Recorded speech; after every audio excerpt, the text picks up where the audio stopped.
একটা মানুষের মধ্যে কিন্তু কয়েক প্রকারের ক্যারেক্টারিস্টিক থাকে। একটা মানুষ যখন হাসি দেয় কিংবা সুন্দর আচরণ করে তখন তার একরকম, আবার যখন সে প্রচণ্ড রাগ হয়ে যায় তখন তার উপর শয়তান ভর করে। কারণ মানুষের কলবের মধ্যে কি কুল্লু বানি আদম আর শয়তান ও জাসিদুন আলা কলবি বানি আদম।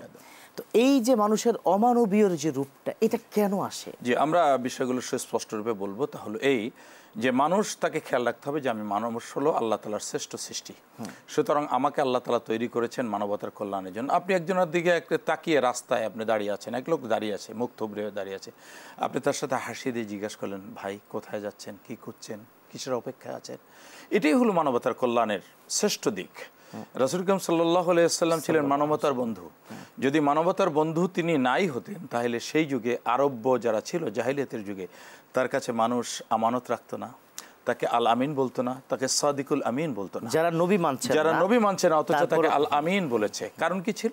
যে হিউম্যান রাইটস যেটাকে বলা হয়, যে মানবতার জন্য যে জিনিসগুলো আছে, মানুষের যে মৌলিক যে দিকগুলো, পূর্ণাঙ্গ কোয়ালিটি একজন মানুষের মধ্যে যখন থাকবে, সে আল্লাহ তাআলার জমিনে আল্লাহর ফেরেশতার চেয়েতেও তার মর্যাদা অনেক বেশি হয়। আমি যেটা বলেছিলাম ইগোয়েটিক বা ইগো প্রবলেমটা, এটা কেন তৈরি হয়? ইগো প্রবলেমটা হয় যে এগুলো আত্মপূজারী হয়। আল্লাহ তাআলা বলছেন ওয়াত্তাবিউনা আহওয়াআহুম, তারা তাদের প্রবৃত্তির অনুসরণ করে। মনে রাখবেন, প্রত্যেক ব্যক্তির মাঝে একটা মেজাজ, আপনি যেটা বলছেন, যারা তার মধ্যে একটা মেজাজ থাকে, এই মেজাজটাকে কেউ কন্ট্রোল করলে সে হয়ে যাবে শ্রেয় মানব, আর যে এটাকে কন্ট্রোল করতে পারবে না, সে হয়ে অবদমিত করার কারণে সে হয়ে যাবে অপদার্থ। মানে যেটাকে নফস বলে, নফস মুতমাইন্না, নফস আম্মারা, নফস লাওয়ামা।